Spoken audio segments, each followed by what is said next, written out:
Hi అండి, అందరికీ నమస్కారం. Welcome to Devi smart kitchen. ఈరోజు వీడియోలో ఎటువంటి మసాలాలు లేకుండా పాలకూర టమాటా కర్రీని ఎలా ప్రిపేర్ చేయాలో చూపించబోతున్నానండి. ఇది ప్రిపేర్ చేసుకోవడం కోసం స్టవ్ ఆన్ చేసుకుని ప్యాన్ పెట్టుకుని 2 టేబుల్ స్పూన్స్ ఆయిల్ వేసుకుని ఇందులోకి 1/2 టీ స్పూన్ జీలకర్ర, 1/2 టీ స్పూన్ ఆవాలు వేసుకుని ఫ్రై చేసుకోండి. ఇది ఫ్రై అయిన తర్వాత సన్నగా కట్ చేసిన 2 పచ్చిమిర్చి వేసుకుని ఫ్రై చేసుకోండి. అలాగే ఇందులోకి సన్నగా కట్ చేసిన ఒక 3 ఉల్లిపాయలు కూడా వేసుకుని కొద్దిగా పసుపు, మీ టేస్ట్కి తగ్గట్టు సాల్ట్ వేసుకుని ఉల్లిపాయల్ని బాగా మగ్గనివ్వండి. ఉల్లిపాయలు కూడా బాగా ఫ్రై అయిన తర్వాత ఇందులోకి కట్ చేసి పెట్టుకున్న మీడియం సైజ్ 4 టమాటాలను కూడా వేసుకోండి. టమాటాలు వేసిన తర్వాత ఒకసారి బాగా కలుపుకొని మూత పెట్టి 5 నిమిషాల పాటు ఉడికిస్తే టమాటాలు కూడా బాగా కుక్ అవుతాయండి. టమాటాలు ఈ విధంగా బాగా కుక్ అయిన తర్వాత ఆల్రెడీ వాష్ చేసి పెట్టుకున్న పాలకూరని ఇందులో వేసుకోండి. ఇక్కడ పాలకూర నేను ఒక కట్ట తీసుకున్నానండి. శుభ్రంగా వాష్ చేసుకుని చిన్న ముక్కలుగా కట్ చేసుకుని ఇందులో వేసుకుంటున్నాను.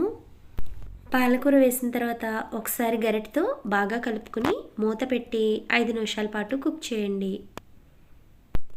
5 నిమిషాల తర్వాత మరొకసారి ఈ విధంగా కలుపుకొని ఇందులోకి 1 టీ స్పూన్ వరకు ధనియాల పొడి, మీ టేస్ట్కి తగ్గట్టు కారాన్ని యాడ్ చేసుకోండి. ఇక్కడ 1 టీ స్పూన్ వరకు వేసాను.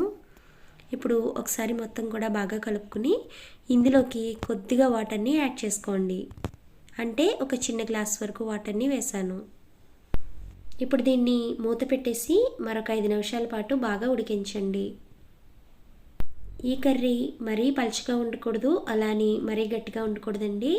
ఈ విధంగా ఉంటే సరిపోతుంది. ఇప్పుడు స్టవ్ ఆఫ్ చేసుకుని వేడివేడిగా సర్వ్ చేసుకోండి. ఎలాంటి మసాలా పొడులు వేయకున్నా సరే ఈ కర్రీ మనకి చాలా చాలా టేస్టీగా ఉంటుంది.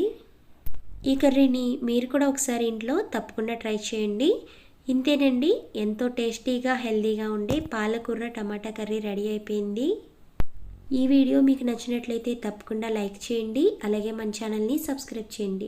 ఇలాంటి మరిన్ని వీడియోస్ నోటిఫికేషన్స్ కోసం పక్కనే ఉన్న బెల్ ఐకాన్ని ప్రెస్ చేయండి. Thanks for watching.